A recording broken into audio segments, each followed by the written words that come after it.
I couldn't believe that you created that event. Sulko smashing out fireworks. You joking? I went and I just was like checking the portaloos because I'm a bit weird like that. As soon as I opened the door, I just was like, Jill, you need to come sit. Yeah. I was starting going, He's punched you. he's punched me. It wasn't all buzzing and good. It was hard to sell tickets for some of them. Like, You know what? That's what I love about you, and I think that's why you're going to do well. I've been booked to play We Are Festival in Mexico. I'm leaving next Saturday. Whoa! No way. Oh, Get that on. here we go.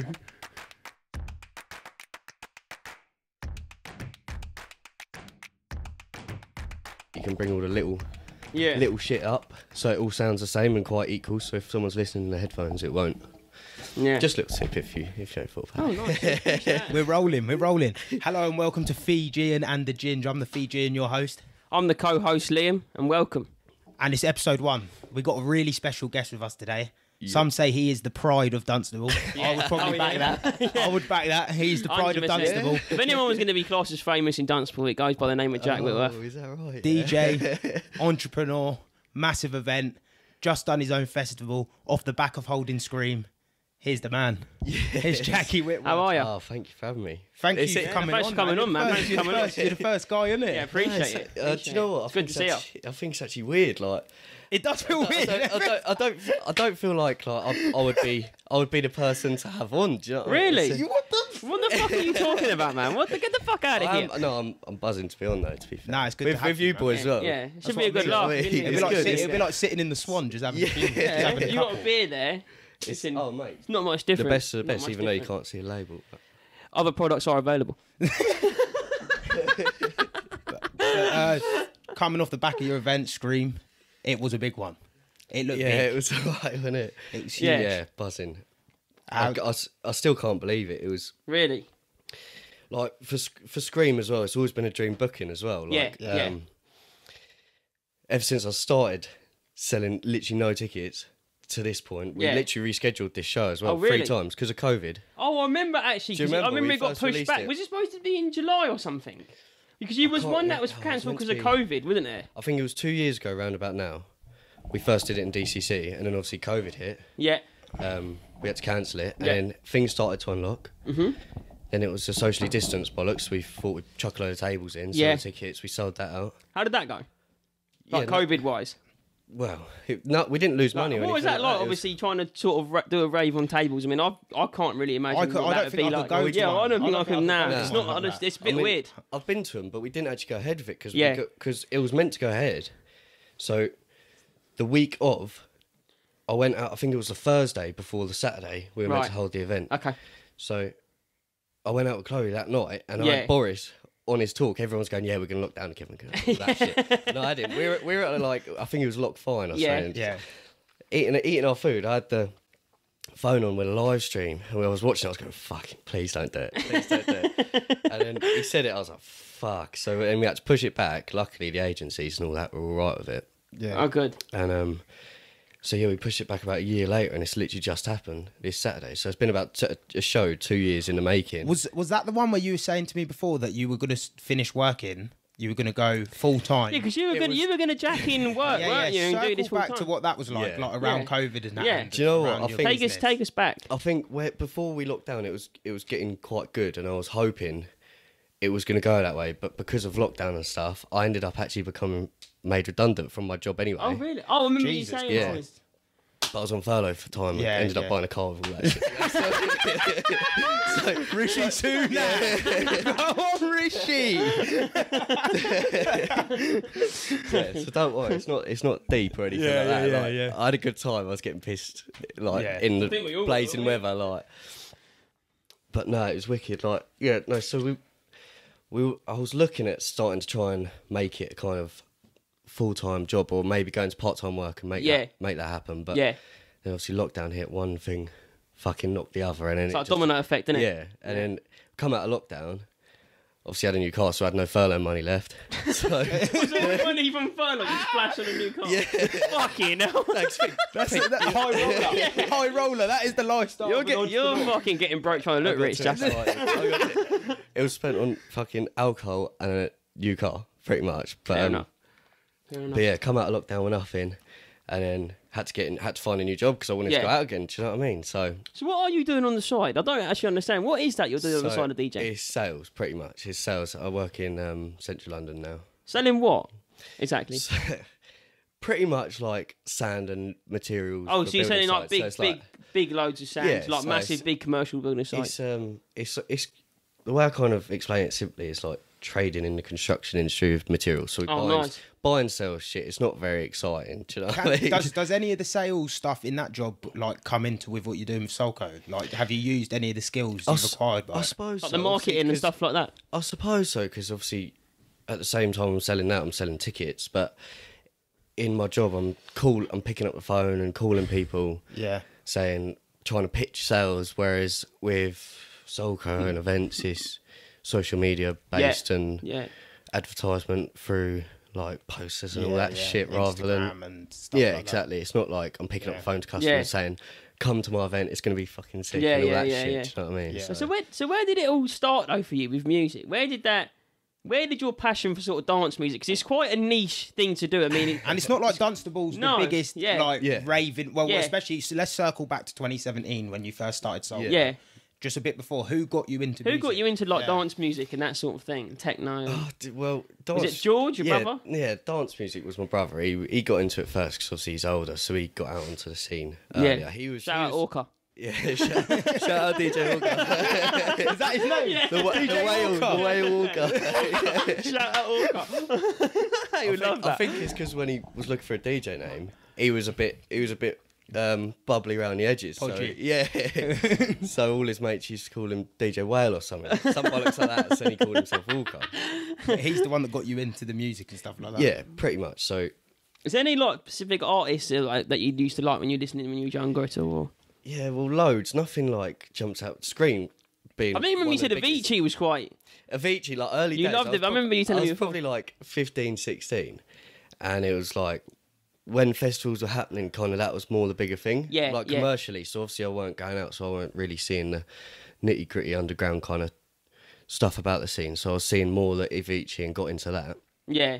But the more kind of George got into it, the more he kind of went to the Creamfields and stuff and went to the more underground stages. More underground and more of that commercial sort of EDM. Yeah, Sort of so vibe. seeing like less of that and more of that. Because Yeah. he was going through stages of going to the actual tent, seeing what's Yeah. about and what is actually there. You're probably just seeing him doing that and it looks good, doesn't it? So of course you get Yeah, sucked like into it, he's don't you? like, bearing in mind I was like 15, 16 at this point, so he was bringing it home, playing it because he had decks, so I used to practice on his decks when I was that age, and he used to bring it home, and I got into that slowly. Oh right. So yeah, I'll say through like the whole time, he's been the main kind of influence on me actually doing That's cool. music in That's general. really cool.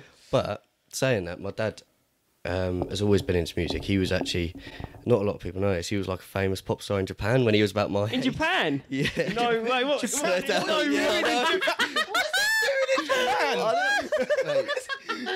Just Kicking it. What was he doing in Japan? Do you know what? I don't even know how. John, it what happened. sort of music is that? It's like, it was like 80s pop, I suppose you call it. But Pop. he's So in a- very different to what you're doing. yeah, it's like obviously electronic dance music weren't around Yeah. at that point, so he was making like pop, and it was kind of like rock and whatnot. But I think they got picked up by Sony and taken out there from Japan, Sony and whatnot. Is Well, they kind obviously of what liked they him. And liked him. He ended up selling 1 million records of his album. 1 million records. Jesus He was a big pop. Christ. That is a pop star. That is a pop That is a high roller. So it's in your blood then. Music is running music, through you. Yeah. I don't know. you Subconsciously. say so, yeah. Subconsciously, Yeah, music subconsciously it runs must through have That's what I you. mean. Like, I used to And teach your the guitar brother. when I was younger and stuff Yeah. like that. I gave that up quite early, but yeah, it's always. Yeah. I gave it up. What was you doing in school? Nah, my dad used to teach me like on the side. Yeah, I was like that. Playing the banjo string. He was just on the old banjo string. Now he's on the decks, spinning them. Festival. Used to play Oasis and all sorts of them. Really? I couldn't play. Fair that, play, but, man. Fair play. Do you know what? I've got a lot of respect for that because that's actually quite difficult. People think it's funny, but playing instruments is actually really It difficult. is. Really it takes difficult. a lot to I've learn. never been able to play reading. any. Nah, I've got a lot of respect for people that can play an instrument well. Reading music is fucking hard. Like Yeah. it's like learning another language. Yeah. Can you read music? No, I can't. Before Just I sounds. start sounding like I am. No, I can't. I know a little bit, but I kind of go off I've learned kind of what sounds good together and all that shit. So Yeah. I wish I did carry on guitar, because then now I'd be so much better off than I was than I am now, because you know the scales, you know everything, you know how music sounds together. Yeah. Without having to spend hours trying to work it out, sounding out different things and all that shit. So. Yeah. Okay, let's circle back to 2017 then, when you done your first event in Cookies.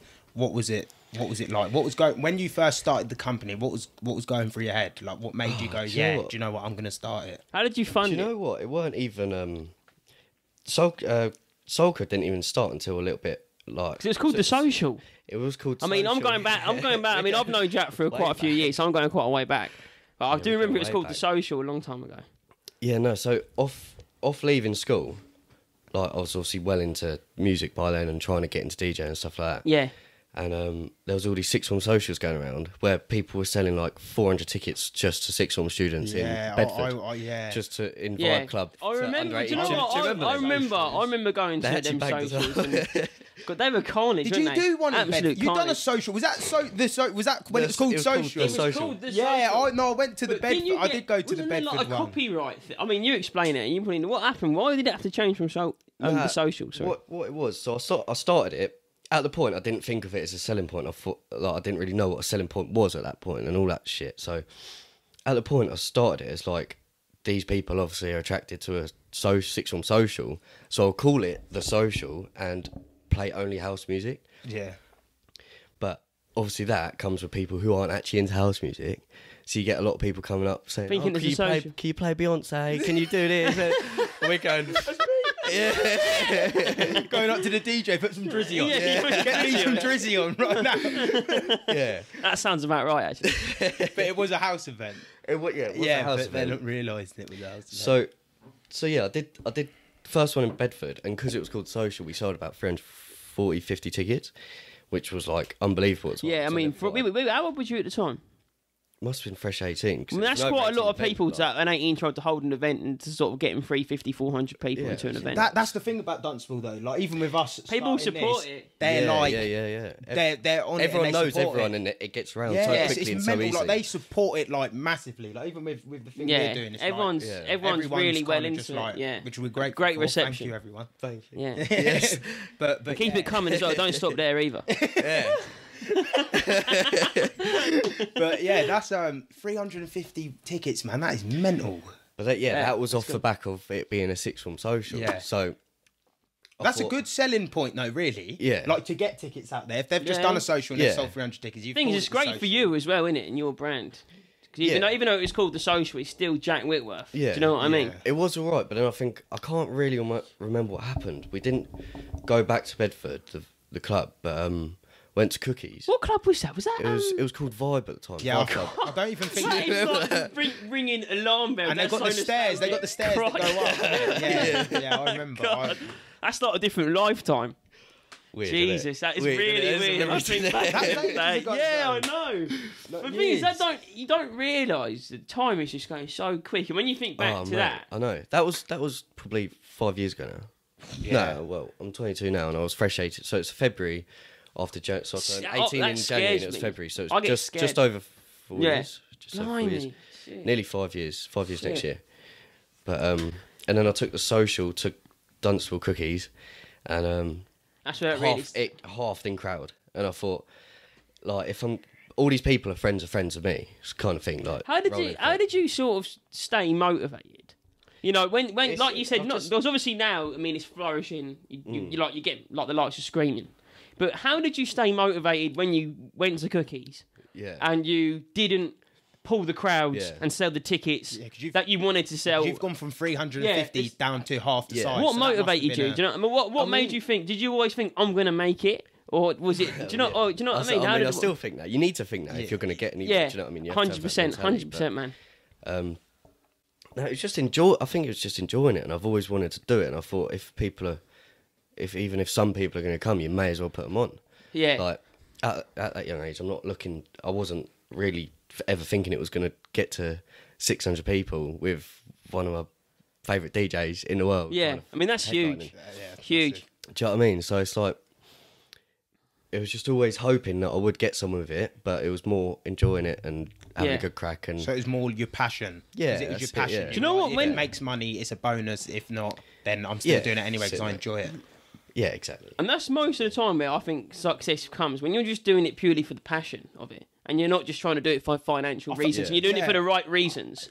Then 9 times out of 10, you'll probably succeed. Yeah, 100%. I feel like most successful people, if you ask them, it's more a passion than it is a drive of money. 100%. If you're chasing the money, the money's never going to come. That's what I'm saying. That's why I'm a bit happy that I'm still working, and it didn't end up me being full time and it going tits up during lockdown and me trying to chase it and putting on loads of parties and oversaturating it. And I think that's what you've done really, really well. Is you haven't thrown loads of parties, you haven't sucked the life out of it, which still allows people to get excited about it. Do you know what I mean? I think you've done that well. You've done just the right amount of events. You haven't done too many, so people like Taste the Punch. No offence to Taste the Punch or anything, but at one time it was like, I'm seeing Idris Elba. What the fuck is going on? No, come on. I'm not even. He's laughing there. Like, you can't see him, but he's creasing. But honestly, it got stupid though, didn't it? Like then they've gone to Ibiza and stuff like that. It just got stupid. It was like anything to draw a quick buck. Yeah, I don't know. Yeah, I think this year we have done a little bit too much just because we got too excited from the Richy Ahmed outdoor one. I think this because of COVID and everything like that. People would have gone to more events because they haven't been out for the last year. So I think you've done that and you timed that perfectly. So SKREAM, when we last released it before we locked down again, we sold out in 2 weeks, and which was fucking unreal. And then obviously we locked down, so that show got cancelled. So everyone was so excited from thinking they were going out, but then they didn't go out. So then we were like the second or first weekend back out. So before the SKREAM shut down, we had about 350 tickets sold, but then we ended up selling about 800 or just over 800. Yeah. Plus that was the outside one in Caddington Social Car Park. Was unbelievable. Excellent. Because I couldn't believe that. I'm going to be honest. I couldn't believe that you created that event. Neither could I. It was like it was unreal. Professional about it. When you had the thing, you say it was in the car park, and there was that strip with like the lit up of the names who were on. Yeah, like the LED thing. balls. That was like. That's the first time. It was so legit. It was so legit, man. It was good. It was excellent. It's the first time I've ever done that, and because they're quite expensive. Like all the production we had there was the biggest we've ever spent on production and stuff like that. So when we did that, like we were testing it the night before in the pissing rain as well. We set up in the pissing rain, and it was actually quite dodgy. Hoping that people were going to come, we were thinking about getting a fucking big tent and all that shit. But the rain held off, didn't it? Luckily, we spent like 700 quid on ponchos. I gave like half them out, and then they were on the floor. And 10 minutes later, I was like, for fuck's sake. Yeah. Do you know what I mean?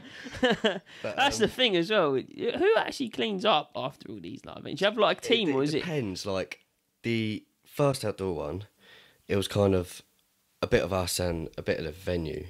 It worked into the venue fee, but the second outdoor one, it was all in the fee for us to clean up because we got it cheaper, so we had to clean up. So I gave a load of my mates, people's mates, whoever, free tickets and stuff if they could come down on the Sunday to clean up. You should have seen the faces on the Sunday. Wait, hang on. Was that in the field? Yeah, the field one. I turned up. And that geezer had done like a massive shit in the portal and they just left it in there. What? And your mum had to clean it up.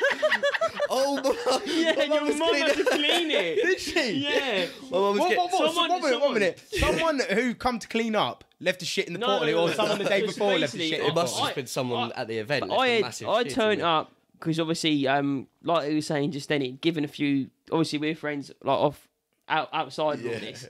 And he had given free tickets out to people, and they were like, basically, I'll give you a free ticket if you come the next day and help me clean up. Yeah. So I went with them. I didn't actually go to the event for my own reasons, but I went and I just was like checking the portal because I'm a bit weird like that. What a freak! Boy, that is strange. He's in the toilet, I'm a bit weird, having a sniff. It smells clean. But no, but like I just had this like inkling that someone had like but you know no, he's pissing himself around the camera. No, but like being serious, have you not noticed? Just quickly off topic, at festivals the toilets are just done. Oh, they're fucked. Yeah, but why? But that would make me then probably stay away from the toilet. I'm just curious. Let's have a fucking look at it. See what's in there. I was just curious, like. So I checked all the Portaloos, and it was so funny because it was the last one out of all the Portaloos, the last one, and I don't know what had happened in there, but someone had just shat like. Was it everywhere? Like, or was it like just in the all over the seat? Obviously, someone had a bad stomach. Like really, really upset stomach, and they let loose in that Maybe Portaloo. it was you and you were double checking to see if it's still there. And he went around, done it, and then come back and reported it. Oh, someone's left on the toilet. Oh, But yeah, anyway, that's a bit off topic, but yeah. No, but yeah, the thing is with that, like, if some Portaloo companies, if you leave stuff in them, you have to pay more for the cleaning. That's what I was saying. Your mum has to come. Your mum has to clean it. My mum was going around with a bucket of water, just splashing it in it, so and all this stuff. I would feel. And do you know what's awful about that is that it's not too bad but it's just someone. It's like someone. It's not yours. It's just some stranger Yeah. that you don't even know. If it's yours, who it's that bad is. enough. Yeah. It's bad enough. But it's sort of like you can cope. But if it's somebody else's, I mean, I've got a gag reflex, man. I wouldn't. I mean, as soon as I opened the door, I just was like, "Jill, you need to come sit." Yeah. The Jillian on gag. Yeah. That's what I mean. You've gone. So that was 3 big ones in the space of a couple months. So you had the Cadenton one, then the festival, and then SKREAM. That is massive. Yeah, back to back, but not too close. Like as we were saying earlier, they're not too close together. They're not too far apart. They're like in the right amount of time to miss it and be like, oh, do you know what I fancy going out? And then it's boom, Sulko. Boom, Sulko. Do you know what though? It wasn't all buzzing and good. It was fucking hard to sell tickets for some of them. Like, was it the middle one? Like, because I think where Richy came out, like the first or second weekend, everyone's buzzing for it. We already probably sold 400 tickets before we unlocked. And then when we unlocked, people realised it was happening. So we fucking tickets flew out the door. But in the next one, every other company, every other festival, everything opened up. And every single weekend was absolutely flat out, completely oversaturated market. So for the second outdoor ones, we were like, fuck me, we sold 800 something tickets. We can absolutely smash another one. Because we weren't originally going to do it. We popped it up in about a month. Yeah. Released it the next So I remember that come out really, really quick after I remember literally, like we'd finished the Richy Ahmed one and then literally, like you said, within a week, I remember you were advertising another one. Was Richy Ahmed the festival one? That's Richy the one that Ahmed you was went to the Richy Ahmed in the Cadenton car park. Yeah. But yeah, fucking that Richy, I still can't get over that alone. When them fireworks went off. Yeah.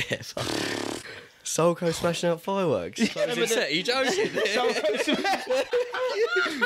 No, do you know what was it for me? It was you had the one stage and then you had the mini gazebo thing. Yeah. I was like, Jesus, man, that is like that is proper. It was almost like I couldn't believe that you had organised it. I was actually quite taken back. I was quite taken back. It was really, really good. And honestly, congrats, because that was amazing. You, honestly, really if good. anything, that's like the big step up. Like, yeah, you set the tone. Set the tone. Like now, people would not that people would look at you like this, but now they're like, geez, like this is not just like in the like a cookies or the Dunstable conference set. This is a festival.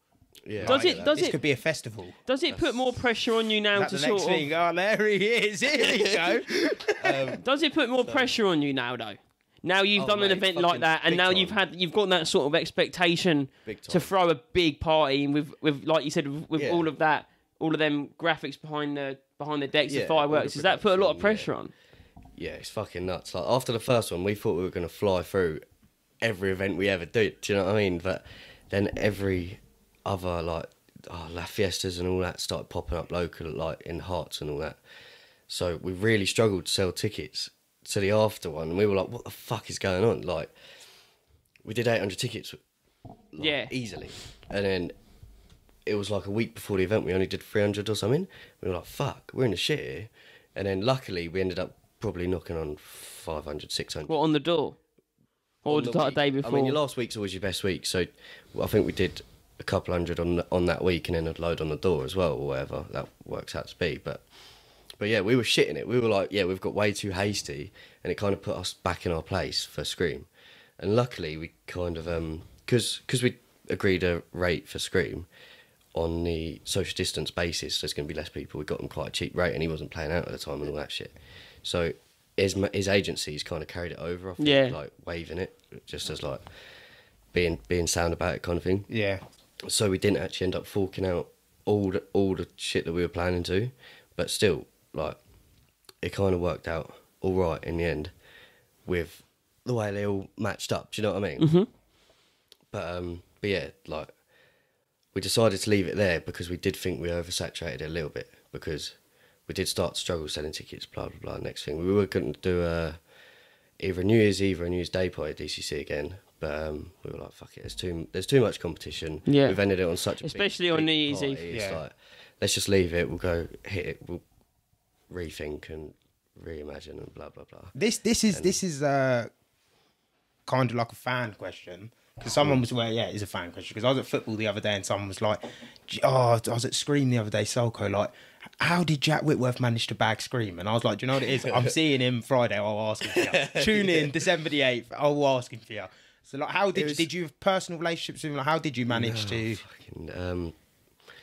It just kind of comes about like, well, I think like saying lockdown knocked us quite a lot. I think in some ways it really did help us out because we actually bagged the SKREAM gig through being locked down kind of thing. Like we did it before, but it was at like stupid prices. We would have probably done ourselves over in all honesty. But luckily through lockdown, like we got a cheaper rate and he was sound about it. We kept it and it just kind of worked out that we kept the relationship with the agencies and kept sound with them and kept in contact, and then it just kind of happened. So has he got like an agent then? So you don't deal with him direct? Not until a couple of days before. Like all these people have agencies. Like you don't really get to touch them. Who's been like the hardest to deal with then? Do you think? Hardest to deal with? Agencies, or unless you don't want to say on camera, but who's been quite hard to deal with? DJ wise, I wouldn't want to say on camera. But has it been anyone? Can you give us a story? Or you don't have to mention a name, but can you maybe give us a story? What's like something you can think of the top of your head and was quite hard to deal with, or a bit of a princess? Yeah, that's it. Some of them are just like way too up themselves. Like a lot of them, I'm not gonna lie, a lot of them have been so sound. Like, all the recent ones have been amazing. Like so sound. Like, SKREAM, right? Like, yeah, mate, SKREAM was sound. Was he really? He was telling me because on like, DJs have riders in their contract, so you have to get them certain things. To come, I remember, so like a bottle, is that when you have to get them like a bottle? Yeah, and so stuff like that. They're accommodated when they come, so they don't pay for anything when they leave their house to when they get home and all that stuff. Do you have to get them a hotel and etc.? Yeah, so it depends. Like if they need to, like we pay their travel, hotel, ground transfers, food, fucking drinks, everything. No, you'd expect that though. It's in their rider. When you're booking a headline, at the same time as for us, we want to look after them. We want them to go back with good feedback. So we can rebook with the same agencies on different big rides and stuff like that. So it's the bigger picture, isn't it? But yeah, SKREAM, he come and I had his ride all ready for him in bags and stuff. I was like, yeah, here you go. His ice. What did he ask for? What did he want to SKREAM? What was in his rider? So I don't even know if I'm allowed to say all this shit, but he wanted. Don't say it if you don't feel like you can say it. Yeah, if you don't feel like you can say it, don't say it. Like it's usually like I'll just say an overall. It's usually like a big bottle of Grey Goose, like or Belvedere or Patron. So the high roller, just a drink, mixers. just like a nice. So it's like just having a table. Drink, like if you got someone to play at a club or you went to a club, you'd expect. So if you rent out a table, you and your boys, you go to a club and you get a couple of bottles of Grey Goose, mixers and all ice and all that shit. Yeah. It's usually like that, but on SKREAM's ride, he had bags of crisps. And, bags of crisps. Yeah, no. Listen. So he turns up and he goes, I went, here's your order. He goes, what's that? I went, oh, it's crisps. It was on your order. He goes, oh, fuck that, man. Fuck that. I'm going to refund you for them. They're not on my rider. I was like, even if you're not on the ride, don't worry about it. He goes, no, he's taking a piss. I took him off there ages ago. I'm going to refund you. I was like, mate, it's like £1. That just shows you how sound some of them can be. Yeah. He's probably one of the top biggest artists we've ever had. Yeah. And it just shows you how sound they can be, even if they're at their level. Do you know what I mean? So, have you had any like before you had not the people necessarily that have played for you, but anyone outside, like if you've been to an event or been backstage, have you had any like bad interactions with some DJs there or something like that, or not felt welcome? Have you not felt welcome? I'll tell you a story. So, Ocean Beach, right? Were you? Was you there? I was there. Do you remember what Fisher? Yeah, Fisher. Oh God, this is a big one. It's a great story, but shut yourself, Sim. So we're taking this one to the tippy top. So we was in Ibiza. I can't remember where it was the night before, but We was up all night. Oh, yes. We was up all night. Sorry. And we got to Ocean Beach early doors, so we was up all night. We'd been out, it was our second day, wasn't it? Yeah. So the first night we got to Ibiza, we was overexcited. I think, was that our third year? Third year. Yeah. So I think it was our third year. Yeah, because the second year we stayed in San Antonio. Yeah, it was third year. So yeah, so the first night and we hadn't slept. Yeah, first night didn't sleep. Rolled straight over to Ocean Beach. Went there. We had a table, didn't we? It was all a bit worse for wear, feeling a bit fucking fragile and all that shit. And then we got all the bottles going and all that shit. So that was quality day. We were bollocks by the point that this all happened. Yeah. And then someone goes, "Oh, Solado and Fish are over there." And I always take memory sticks to try and get my tunes out there and stuff like that. Clever. And I didn't actually have him on me at the time because I didn't think anyone would be at Ocean Beach. So I just went over there and wanted to get his email. And they were on this little VIP bit, got into their VIP bit, and started having a crack with them. And they were sound. And then out of nowhere, Fisher just fucking pulls my fucking swimming shorts out. Was your cock out? My little cock comes out. No! I'm starting going, fuck. He's pantsed you! He's pantsed me, mate. Fisher? What, in the middle of the VIP? In front of Ocean Beach, just mate. Just to clarify this, Fisher pants Jack in O Beach in VIP in front of everyone. Wayne Lineker. In front of Solado. Wayne Lineker Senior Todge. And his cock come out. That is fun. I didn't know that. I didn't even know that. Not many people know that. Now everyone's going to know that. I wasn't telling people that until now.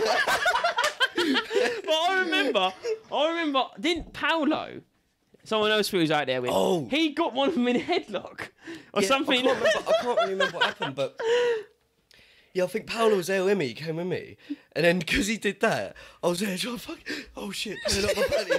Fucking oh no, he was looking at me, and then he just got Fisher in a headlock, started going like this. Paolo, he's got Fisher in a headlock. Paolo had Fisher in a headlock.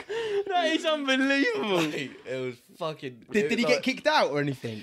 No, we nearly got kicked out. Yeah. Fish started going, oh yeah, because Paolo got me an headlock. They were going, oh fuck these off. And I was like, nah, don't worry, we'll go. And then it was all sound. Yeah. It was all sound, but it's a fucking. Did you manage to get any emails then? I actually got both their emails. Yeah. And because that happened, Solado actually goes, do you know what? I don't like that. He gave me his number, so now I've got his number. Fair. As well. And I'll tell you what, I've got, if you think that's really funny, we've actually got another hilarious thing. If you're all right with me saying this on camera. Go on, mate. Yeah, Yeah? just say it. Yeah, go on. We on our first ever night, right, in Ibiza, I think I was just fresh 18. We flew out for the closing parties in September.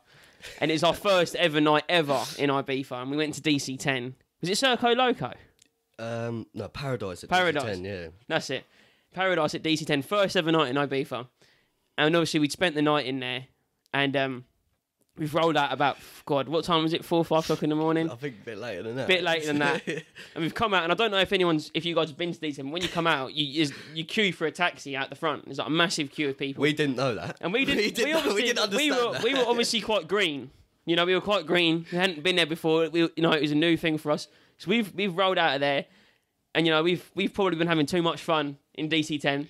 Yeah. And we're standing just talking in a circle, and a girl's come over and she's gone to us like, you know, can you boys move because you're going to start a fight? Obviously, going, yeah. You've had your you've had your fun. Now fuck off. Yeah, and then we were there like a bit worse for wear, like a bit bubbly, like there, like pea cooking. Yeah. Like this. No, because we were just sort of like, well, you know what the hell? Like, you know, we had no idea that, you know, there's people actually swearing at us. Yeah, we were clueless. We had no idea. We were just chatting like in our own worlds. Probably had too much fun that night. And people were just shouting at us. And this woman come over and started pushing us. We were like, oh fuck, people are actually having a go at us. Like, so we then were like, right, we didn't want any trouble. We were young. We don't want trouble whenever it's not what we go out for. So we headed to the back of the queue. While we were at the back of the queue, a random Ibiza man came over, and he offered us a lift. We thought at the time that it was a taxi. Yeah. So we thought for some reason they were coming down. Obviously, we weren't thinking straight. He come up to us and went, do you want taxi? Do you want taxi? Yeah. And then we were like, yeah, there's 8 of us. Can you take us? Yeah. And he was like, yeah, Sam. Yeah. And then he was like, yeah, come here. We walked, like, the queue was here. We walked away from it. Through the taxi queue, we were like, fuck it, where are we going? And then we started going further and further into the field next to DC10. His car was just in the middle. We were like, fuck me, this is a bit ropey. What always sticks in my mind is the there was actually another Ibiza man, and he was pissing. And he was sort of standing with his back to the car, standing at the front, pissing obviously not on the car, but into the bushes in front. Just me being me, I sort of said to him, you know, oh, you dirty, or something like that. Yeah, I didn't know if I could say that word on. I didn't know if I could say that word on camera. But I might have to blur it. Yeah. I'll blur it. But anyway, he sort of turned around and looked at me. And the words he actually did was, he told me, he said, "Remember me." Yeah. Now that for me, like obviously, when you've had too much fun, Yeah. that sort of shit. I mean, and obviously, by the time Walking down the strip the next day, like looking around to that. we've obviously realised by this point that this isn't a taxi. Yeah. So we've got a random man. We're getting in a random man's car in He Ibiza. said, "Remember me." There was another guy. No, there's some random another geezer guy. having a random- piss. a random- He just turned to him while he was getting the car. He goes, "Remember me?" Like, in Spanish accent. We were like, "Fuck me, what is about to happen?" So obviously, so just setting the scene. So we're getting into a random man's car in Ibiza, unmarked, not in the car park, but not on CCTV. A random another man who's standing next to the car we're getting and has now told us to remember him after I've called him a dirty whatever. Yeah. For pissing. They speak fuck all English as well, so you can't have a conversation. So you can't really have a conversation. So then we've sort of jumped in the car. Where are you going? We always stay in the Jebek Soul. Shout out the Jebek Soul. Yeah. There is other hotels. Yeah, there is other hotels available. Just in case. But we said the Jebek Soul. So, and I got in the front, and obviously I'm worse for wear, and I'm actually saying to the driver, you know, no funny business. No, What are you going to do? We couldn't hear him. We couldn't hear him, but he was going. Like saying so, we were going, what the fuck is he saying to his geezer? I was just mumbling. So we started Making it worse. Well, he didn't understand the word I was saying. Yeah. So anyway, we're going back to the hotel, and obviously didn't really know the way back because it was our first ever night in Ibiza. Anyway, so we're going down the road, and he actually turns off the road and starts driving into the middle of a field. Yeah. And I know this sounds far-fetched, it's 100% true. I'm now, like, everyone in the car, were like, shitting shitting ourselves. themselves, Yeah. right? Shitting ourselves, and it's Dirty pitch ways black, back. and we're driving through a field in a random car. And how's the what is it like a mini Yeah, it was van? like Yeah, it was like a people carrier. carrier with yeah, the seats in the boot. Yeah. So, like, I'm in the front, and then there's three behind me, and then there's two Whoever's in the behind boot them. is. Yeah, fuck. They are. They're not getting out. So we're sitting there, and now I'm not joking, it's the most scared I've ever been in my life. I remember having like thoughts in my mind like, I'm never going to see England again. No, you might laugh. Put yourself in that situation, though. Put yourself in that situation. Anyway, Charlie spoke, so if you would have seen on the intro, The makeup artist. the makeup He artist, smashed my wall in. He still owes me money for that. So he actually was so scared, I think he started to hallucinate and started to tell me that there was caravans, he could see caravans. No, I saw there was caravans.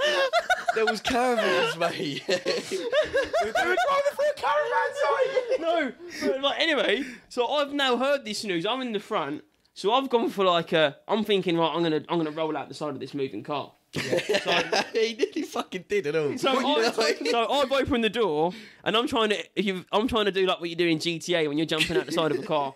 I'm just jumping, and I'm tucking and rolling. He goes like this. He goes, because we pulled down this track, and then as soon as we pulled down this track, seatbelt flies off. We're all like, fuck, what's happening? Door comes open. He goes like this, and then the geezer grabs him back in. And we're going, fuck. He saved you. Yeah, cause he didn't save him. Well, we thought he was trying to get back in to fucking rob him. I opened the car, and I've sort of gone to go out. Obviously, I'm not in the right headspace, and he's grabbed hold of my leg. So I'm sort of flapping, and the door's sort of going in the wind. And we What going, are you all thinking? This shit in I tried to get out as well. I was behind him on this back door. And as soon as I see him do that, I did the same and tried to start getting out. Oh shit, was So then he manages to pull me back in the car, and the guy is laughing. He was like, "Don't worry, He's laughing. So then we all sort of sit back in and we settle down, and we come out the end of this field. We turned left, turned right, and we was outside the front of the hotel, and it was just a shortcut. Yeah. Well, no, I can't say you because you would be thinking right away. Yeah, and literally we turned left, turned right, and there we were right outside the Jebek Soul. But I mean, that's what bet your hearts were like. We got back. I was back like, in the room. oh It was like my everyone was like, fucking that. God. Like everyone was like head in hands. We couldn't believe no it. one was speaking. Like, but honestly, I know it sounds funny and it's really funny now. At the time, that wasn't funny. Oh, mate, it was not funny. I never thought I was going home. Yeah, I didn't think I was going home at that point. I thought, and I'm not just saying this. Honestly, I was probably most scared I've ever been. I was petrified, absolutely petrified. Especially when Spokesy was going on saying he's seen caravans and I've seen them caravans. I had like visions that because obviously you got to remember this random other bloke has told me to remember him. So at the same time, I'm thinking, is he going to be here with a load of IB from men and going to throw us in the back of a transit and fucking us? Do you know what I mean? And take our wallets. In between his keep this way. Yeah. That's why you roll a €50 up your ass. It's not just a toot.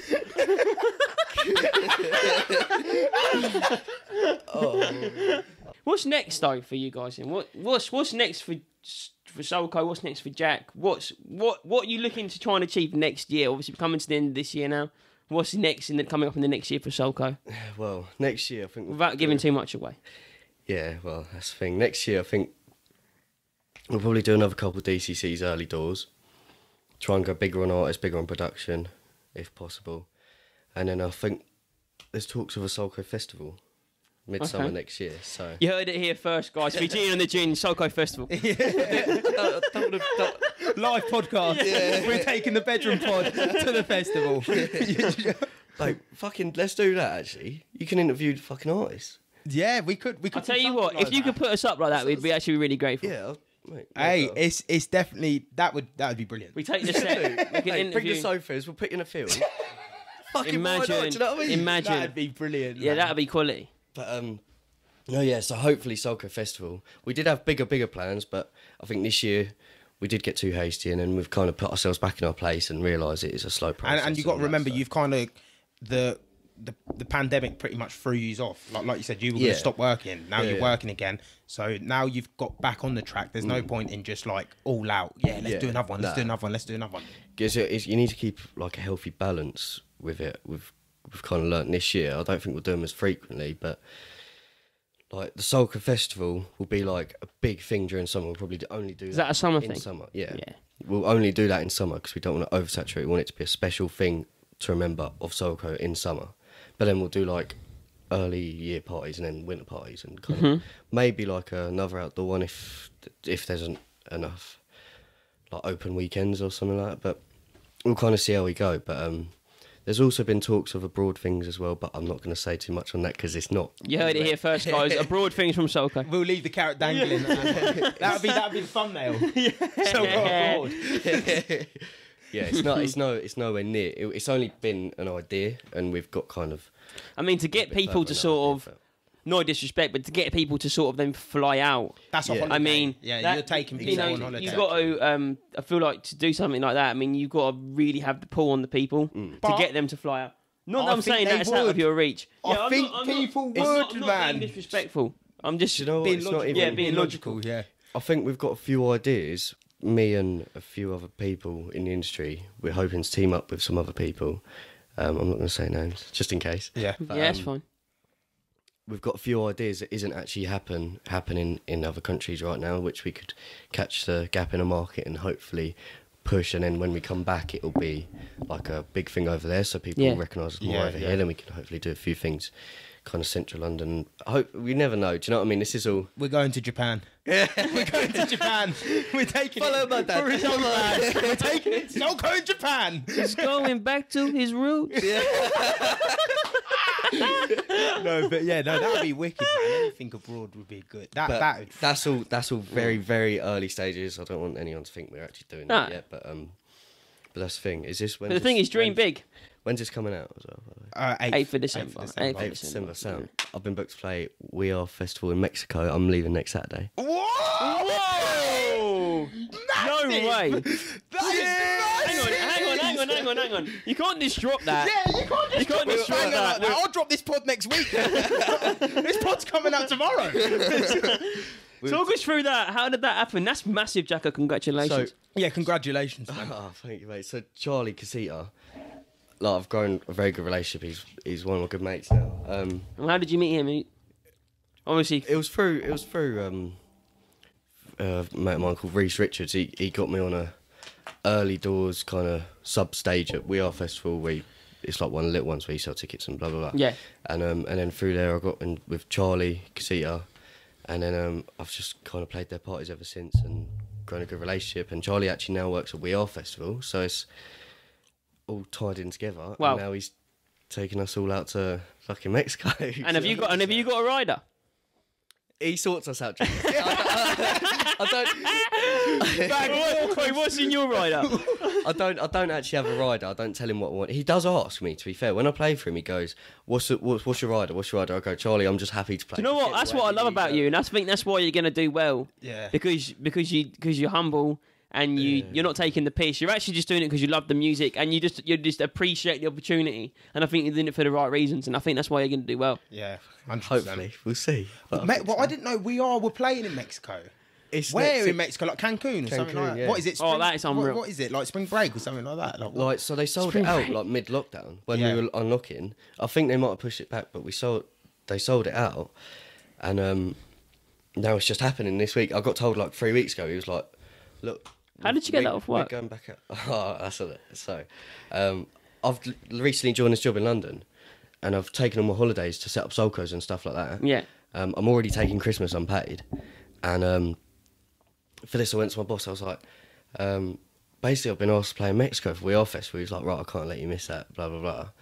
And then he was like, the other person who kind of does my job isn't there to cover me and all this stuff, so he was like, "I can't let you have it off." I was I weren't far from packing it in. Yeah. But you was gonna walk.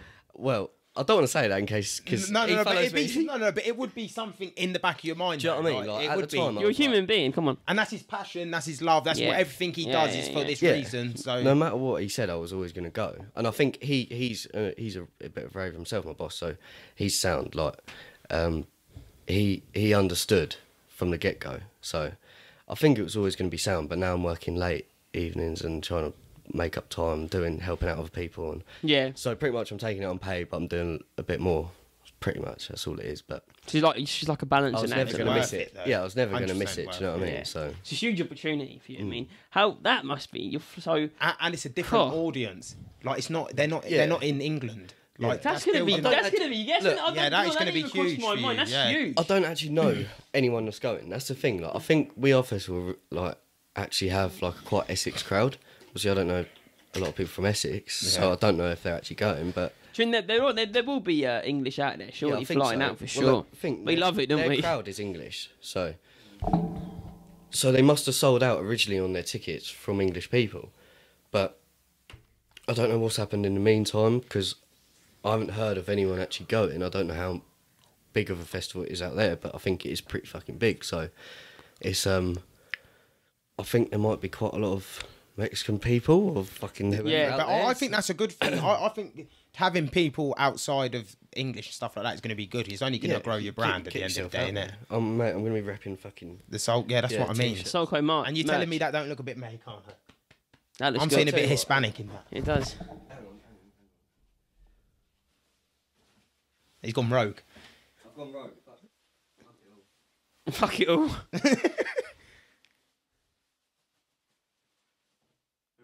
Here we go. Get that on. Here we go. Repping. That's going to be the thumbnail. Yeah. I was holding the shirt and we'll take a photo. That's massive. Cheers, appreciate that. There was only one left. That's fine, man. I didn't have time to print them out and all that shit. But yeah, thanks, man.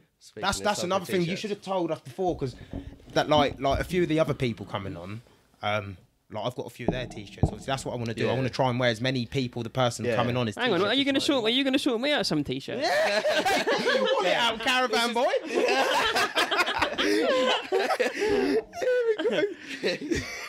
Just moving on from that. Who's paying for your? So are they paying for the flights and accommodation then? So I paid for the flights, but it's a rumour that we're getting a hotel, and it's an all-inclusive hotel, so drink and oh god, that's gonna be carnage. How long are you out there for? I'm going 20th to 27th. 20 to 7 days.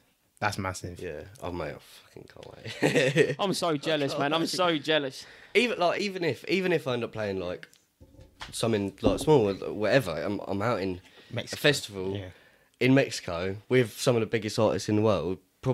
Most likely backstage, getting to know everyone. I'm going to take 1,000 memory sticks with me. It's like such a big opportunity. This could be this could make you. This could not that this could, but no, but you know what it is. Sometimes you got to be in the right place at the right time to get noticed. In People always say this. Yeah, you got to be at the right place at the right time. I always think of it like a lot of people are in the right place at the right time. They haven't got the right attitude to move forward with it. Do you know what I'm saying? Like you're going to Mexico. People would go to Mexico and DJ and think, yeah, I'm doing my set and that's it. You're going taking 1,000 memory sticks. You're thinking of the bigger picture already. You're trying to build. You're saying, when I get there, I'm going to speak to this person, this person, this person. Like this is not like lights are gone. This is not just like I'm going to go play in Mexico. This is like This is me growing my brand. Like I need to do this to grow my brand, sort of thing.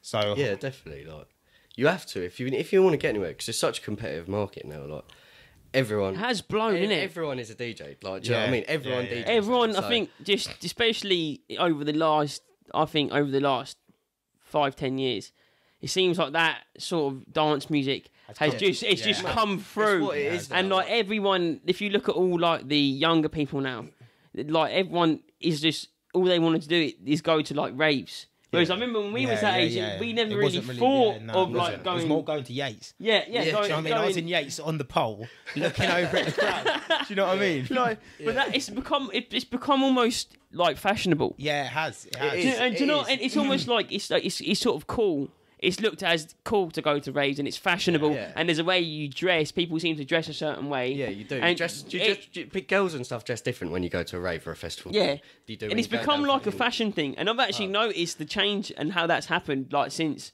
obviously getting involved in it myself. Yeah, and it's good. I don't know. I think that is it's a good thing because it's pushing the industry so much more. There's a lot more space for everyone, and it's really good for everyone trying to do it. And there's a lot more opportunity, but when it comes to the crowd, there's less of people actually there for the music, and there's a lot more people there for taking pictures and just being there because it's a thing. Just posers. Pose like. Whereas as a DJ, you want to play to people who are going to fucking have it off when you drop your tunes and all that shit. But like these days, you just get a lot of people posing for Instagram. It's all Instagram built around. Do you know what I mean? It's all built around that. How difficult is it to make music that like speaks to everyone? Like if I go to a rave, I'm not really, the boof, boof, like, I don't really like the funk, but I don't mind the soulful house, like the house with the music. And obviously you play a lot with the vocals. You like vocals? You drop a lot of the house with like it's groovy. It's quite groovy. Yeah. But how do you make that sort of music or put that all together? It just depends. Like it depends. It can depend on anything. Like it depends on what time you're on, what sort of party you're playing. Like I love disco, so I'll always play a bit of disco in my sets. Yeah, which is 100%. You were saying, Tukes has got some vocals. Yeah, I love disco, man. Like actual musical sounds rather than beats and bass lines and stuff. But if you go to like a party like Solid Grooves, you're expecting people go there because they like that. Yeah. But then when you get the posers there, they're going, "Oh, where's this tune? Where's this tune?" It's because they don't know what they're going to. So it's just about reading the room. It's about reading who you're playing to and stuff like that. Like, it's hard. It is hard because you never really know who you're playing to, so you need to be ready for everyone. Really. It must feel great though when you drop a tune and the crowd goes wild. Oh mate, it must feel like the most euphoric when you drop something and the crowd is bouncing, and you must be able to know by how it's received. You must be able to see in the mix. It's like an unbelievable feeling. So euphoric. It is. Like it's not like I've played fucking Creamfields and I've heard it roar like a fucking football stadium, but it's like DCC. It doesn't matter though. There must have been a few hundred people there, and I played a few like classic keys and a bit. I played one of my I made an edit of Tondo Disclosure tune, and when that dropped, I put a video up on Instagram. I've seen that quality. Everyone went nuts. I was there like, oh my god, I can't believe this is fucking happening. I bet it's unbelievable. It is fucking amazing. Do you know what I mean? But yeah, there's a long way to go yet. It's not like it's always going to be a good feeling. I need to feed off it. Yeah. What is your sort of like not your end goal, but what is your goal? Is it to like take Sulko as high as you can, or more to go like do you want to go solo, or do you want to take Sulko? I mean, like I originally started these parties because I wanted to play out the better sets because I got on Taste Punch, but I was playing early. Like I was opening Before anyone was really there. To no one. Like, and that's what people start doing. But I started this party thinking, if I can get all my mates there, all their mates there, get a few videos, get my name about locally, then I might get a better set of Taste Punch. And then when I get that's clever. That's really clever. Punch, I can start marketing myself to people like Seeker in London, and then get set on them, and then you start getting your name about. And then once that happens, Sulko starts to rise up because you get more links and bookings and stuff. It all kind of ties in. It's, so the bigger your name gets, the bigger your events are going to get. I'd rather it get bigger together. I wouldn't want one to fall. One or the other. I wouldn't like that. So your goal pretty much is to go up with everything. I think my actual goal is to be like financially stable, doing what I love. It's not like financial freedom. There's nothing wrong with that. You want to be free. Yeah, it's not even like I want to be driving fucking Lamborghinis and having mad houses wherever. It's like I just want to have be stable and do what I fucking love. Sit in the office. I think that's the end goal for that's the end goal for me. Like if we could do something like this. That's why we started it anyway. Yeah. Well, we didn't start it for money. I've started it. We just love speaking to people, so why will not speak to people all the time? Do you know what I mean? What I mean. You've got to do it. And I think if you do what you love, eventually it will work out to be because you put everything into it. Do you know what I mean? So. And I've actually noticed myself since actually doing this. I really feel like I've got more of a purpose. I feel like I was meant to do it. I feel like you're the same as well. I feel like you're the same as well.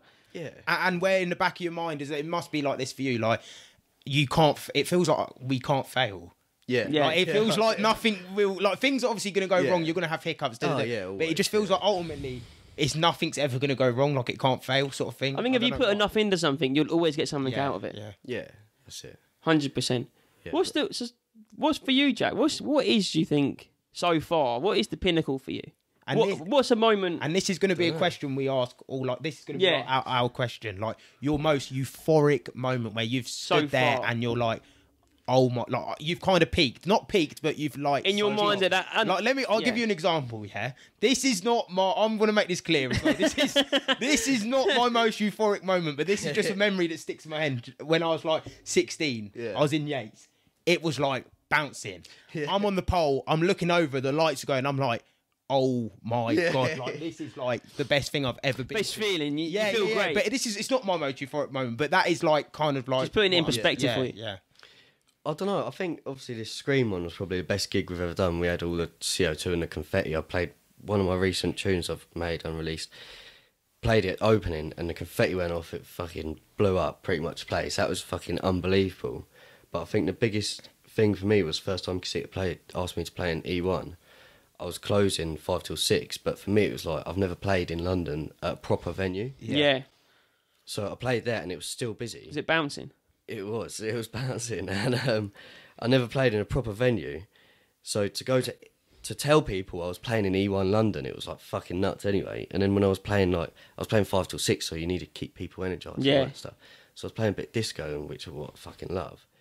And it was absolutely going off. I come off there, my ears were ringing, I couldn't hear fuck all, but I was like absolutely fucking buzzing. That was probably my Do you know what though? Probably my top. That's quality, because the way you, like you said there, you were able to read the room and you thought to yourself, do you know what? It's 5 till 6. I'm not going to play anything too heavy because these guys need to keep energised, and the way I'm going to keep them energised is I'm going to put the disco on. I'm going to get the vocals involved because the people are going to sing along. That's a man thinking ahead. That's a really clever thing to do, and the way you've done that, I think shows quite intelligence in how you can sort of. Like you're almost a puppet master for the crowd, like a chameleon. Like a chameleon. Like you're able to. No. You're able to adjust in what type of situation you're in. Like it doesn't matter what situation you're in. Right, if it's I'm early, I need to get the tech on because I need to like. You need to get everyone bouncing. Like you're a chameleon in the room, which is like. To be able to read a room is a talent in it. Yeah, no, it is. It is. Yeah, take that one, man. That's from Fijian and Ginge to Sulko. Take that. No copyright. Man. But no, that's excellent. That's excellent. Yeah, I've been told like at that set, people were asleep, like borderline asleep, just leaning up against walls, and then by the end of it, those people were at the front, which makes I didn't obviously realise it at the time, but which I'm fucking buzzing about because if you can get people up like that, says a lot about you, doesn't it? Says a lot about you to be able to produce that sort of music. You're too humble, Jack. It's not a bad thing. It's not a bad thing. Like, I'm not fucking Calvin Harris. You know what I mean? But no, but that's so. Just recap again. What have you got coming up for the people in the next few years? Not in the next few years, in the next year. Let's say the next year. So let's hope. I think it's pretty solid plan. We're doing Sulko Festival, yet to be confirmed, but hopefully we get a little abroad thing, and obviously Mexico for myself, and I'm also in Mixmag's Lab, London, in December. Perfect. So a few big things coming up, a few big things Sulko next year. We just have to see where it goes, kind of. I'm sure all the tickets and stuff like that for anything you got going on will be on your Instagram. Stuff like everything. That. I've got a link tree in my bio, so you can. Yeah, we'll link. We'll link you all in Instagram here and stuff like that. So if you want to go to one of his events, you can. In the outro, we're gonna drop his latest tune. In the outro, letting it go off. It's Sulko. It's Fijian, the Ginge. We're like that now, baby. No, but it's been wicked having you. Oh, yeah, mate, pleasure. Thank you for having me. And the first episode. Yeah, this is big. This is big, man. But anytime you've got something to announce or something like that, just and you fancy a chat, or you think you could say something, just come on, feel free. Yeah, that's 100%. Good. Cheers, guys. Cheers, guys. Thank you for tuning in. We hope you enjoyed it as much as we enjoyed making it for you.